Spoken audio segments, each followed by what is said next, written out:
que me surpreendeu bastante esse acordo que foi feito, né, para que não fosse parar na justiça, a princípio, essa questão da demolição, né? Foi um acordo que foi feito entre a prefeitura, o dono do imóvel, os locatários também, né? Parece que chegaram a um bom termo para que ninguém levasse para a justiça. Mas eu tô curioso, viu, Ana, para saber quanto vai custar isso tudo, né? Como o Adriel falou, não se sabe ainda, ou se sabem, não falaram ainda quanto vai custar, mas é provável que não saibam mesmo o valor certinho, porque vai depender dessa vistoria que vai ser feita agora no início e tal, o tempo que vai demorar, tudo isso vai implicar num valor maior ou menor. Exatamente. Mas não vai ser pouco. Não. E eu quero ver como é que vai ser. Essa é uma dúvida que até alguns ouvintes levantaram ontem.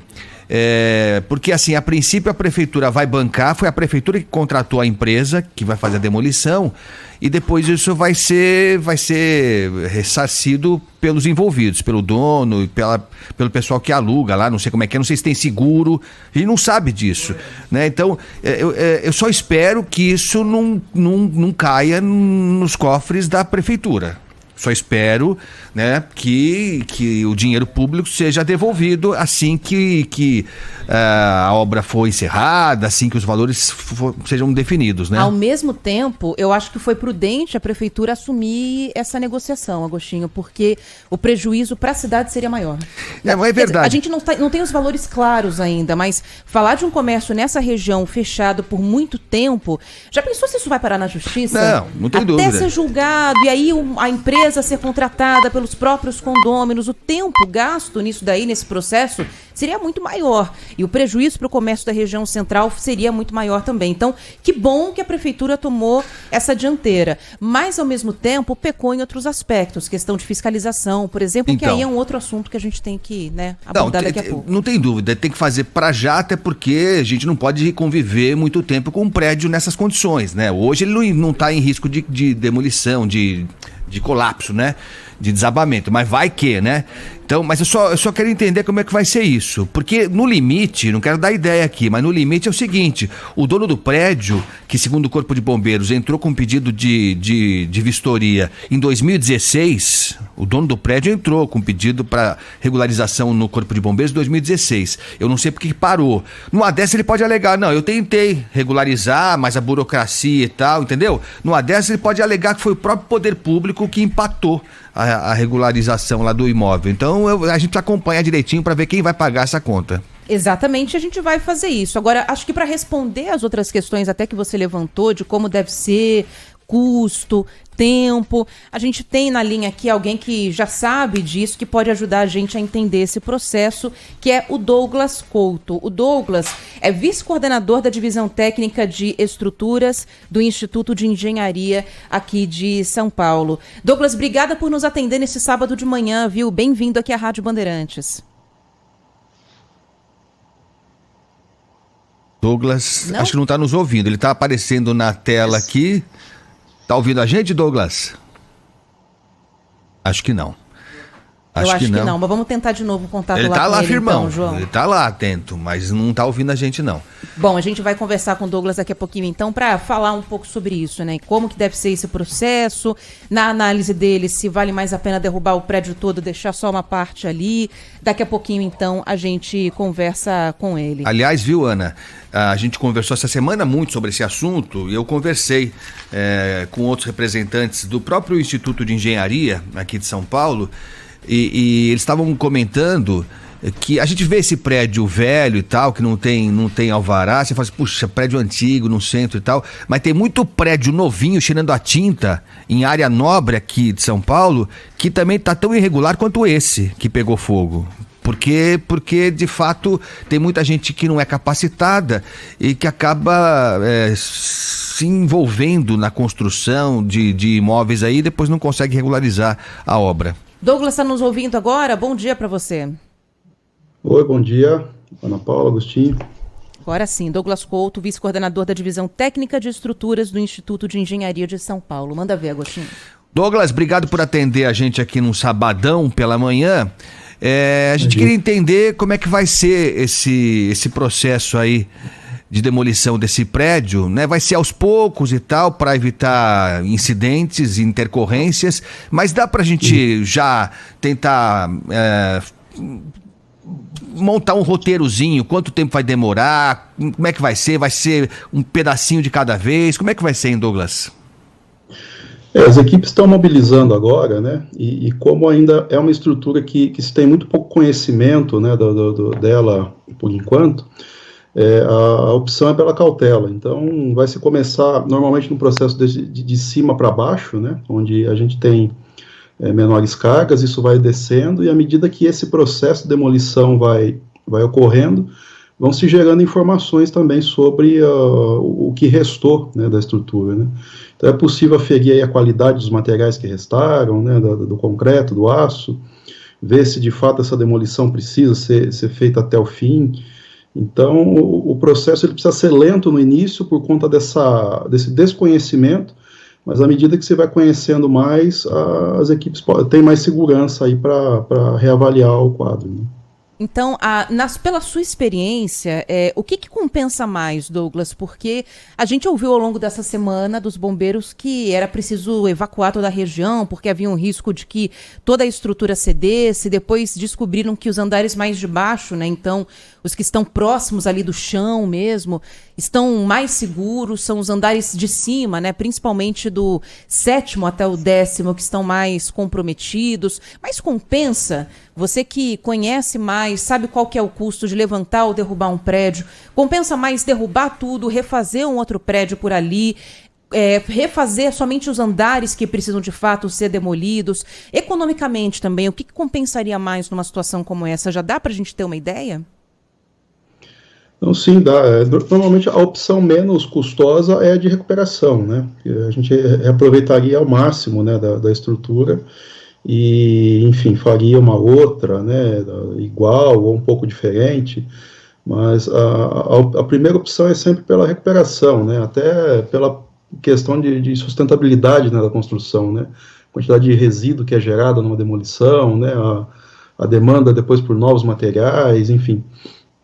Mas o que vai dizer, na verdade, se essa demolição vai ser total ou não, né, como eu disse, é o grau de deterioração, né, como as informações estão chegando agora aos poucos, né, a gente vai tá tendo mais conhecimento, né, por exemplo, os andares mais abaixo não tendo sofrido tanto, que são os andares que tenham o nível de carregamento mais alto, né, então isso já vai conferindo mais segurança para o processo, né, e aumentando aí o grau de segurança da avaliação técnica, né. Mas isso só pois não. Diga. Acho que só com o tempo mesmo, né? Era isso que você ia falar, né, Douglas? Pra gente ter certeza. Exatamente, é só com o tempo, e à medida que as equipes vão avançando, vai sendo feita essa prospecção, né, do que está ali, e aí é possível ter um quadro e fazer um diagnóstico completo.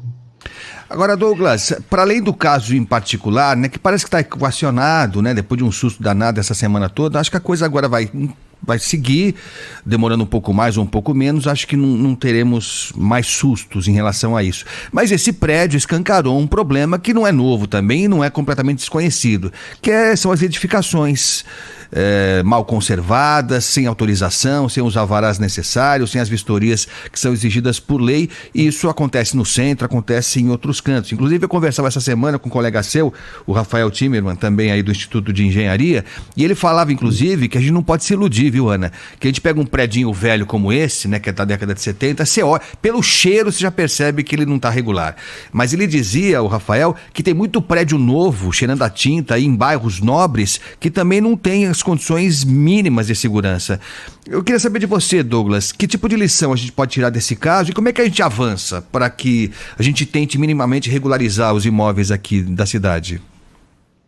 Existe uma cultura que as construções são eternas, né, e não é bem assim, né. Na engenharia a gente sabe que uma construção, uma estrutura, ela pode ter uma durabilidade infinita, como a gente tem as pirâmides, por exemplo, Torre Eiffel, né, que são estruturas muito antigas e estão em funcionamento até hoje, mas eles passam constantemente por rotinas de manutenção e de atualização, né, onde aí figura a questão da inspeção também, né, que é extremamente importante. Porque ao longo do tempo, né, as estruturas elas precisam ser atualizadas, né? Esse prédio, por exemplo, é da década de 50, então provavelmente o sistema elétrico não foi pensado para as cargas que estão atuando hoje lá, né? Enfim, ar-condicionado, né? Essas modernidades que vão sendo inseridas. Então, a estrutura como um todo, ela precisa acompanhar essa evolução, né? Os sistemas precisam ser atualizados, né? A inspeção predial, acho que é de suma importância para que isso ocorra, e também o registro dessa manutenção, né? A gente teve no passado o caso do edifício Wilton Paes Almeida, né, que é no Lago do Paissandu, que acabou desabando durante o incêndio, né? E aquilo deixou para a gente muito clara a necessidade de se ter uma documentação, né, desses projetos, né, de alguma forma, para nortear até as equipes mesmo numa situação dessa, qual que seria a melhor forma de se atuar.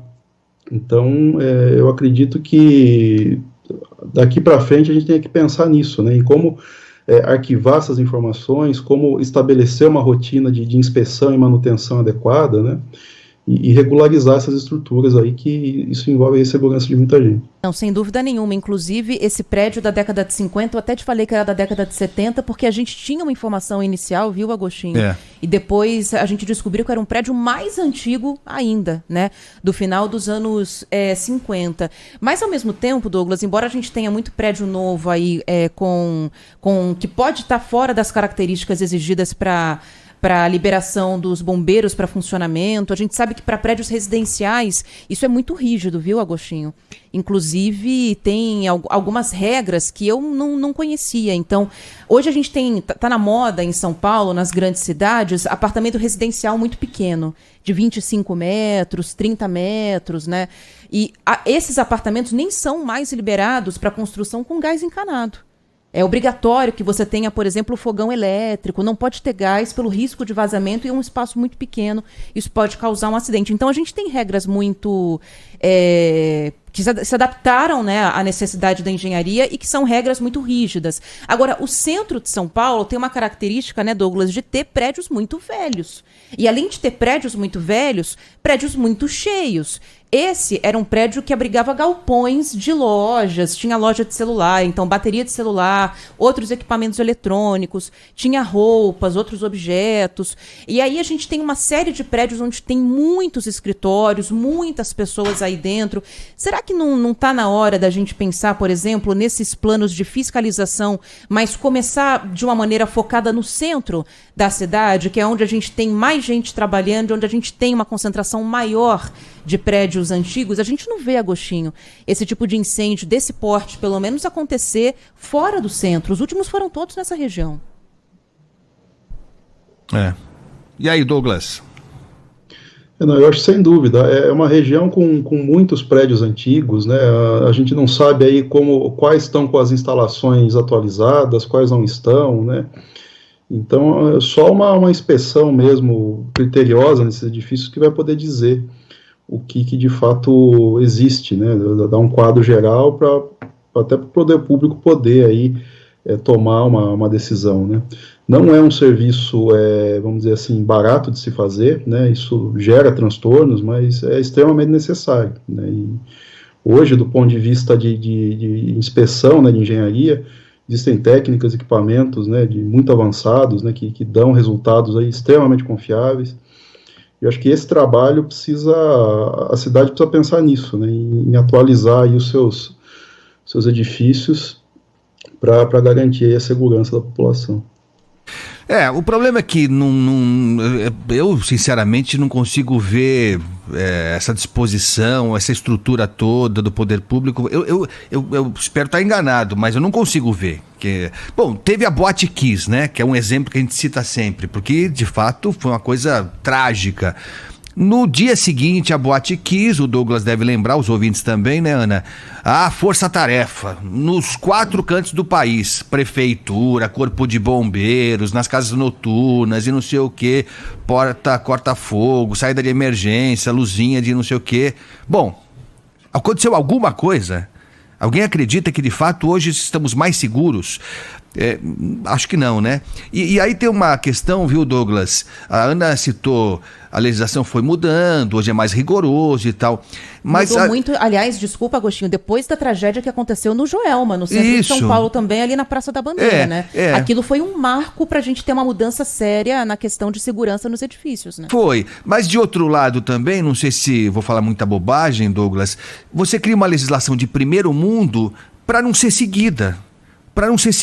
Esses prédios do centro aí jamais serão regularizados. Alguns deles é impossível que eles atinjam o grau de segurança que a lei prevê. E aí você fica numa armadilha, porque você tem uma lei de primeiro mundo e uma fiscalização de quinto mundo. Que não, a prefeitura não vai atrás porque, bom, o Mercadão Municipal de São Paulo está irregular, não tem autorização do Corpo de Bombeiros hoje. A administração estava correndo atrás para regularizar tudo, né? Então, porque tem uma série de exigências que são feitas com hidrantes, sistema elétrico e tal. Eles estavam correndo atrás disso aí, ainda bem que botaram essa gestão ali para fazer isso, né? Então, mas não está ainda, né? Você entra no site do Corpo de Bombeiros, está lá, ainda como irregular. Então eu não sei, Douglas, como é que a gente sai dessa encalacrada, uma legislação que parece ser bem adequada, mas que não é cumprida.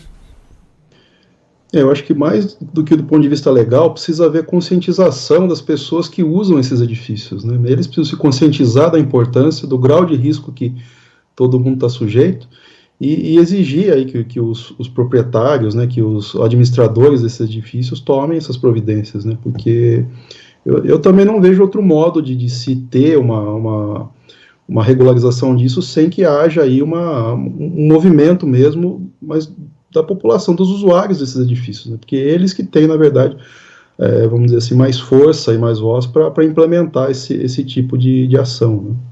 Bom, deixa eu agradecer aqui ao Douglas Couto, vice-coordenador da Divisão Técnica de Estruturas do Instituto de Engenharia de São Paulo, por atender aqui o ouvinte da Rádio Bandeirantes nessa manhã de sábado. Douglas, muito obrigada, viu? Bom fim de semana para você. Eu que agradeço, bom sábado.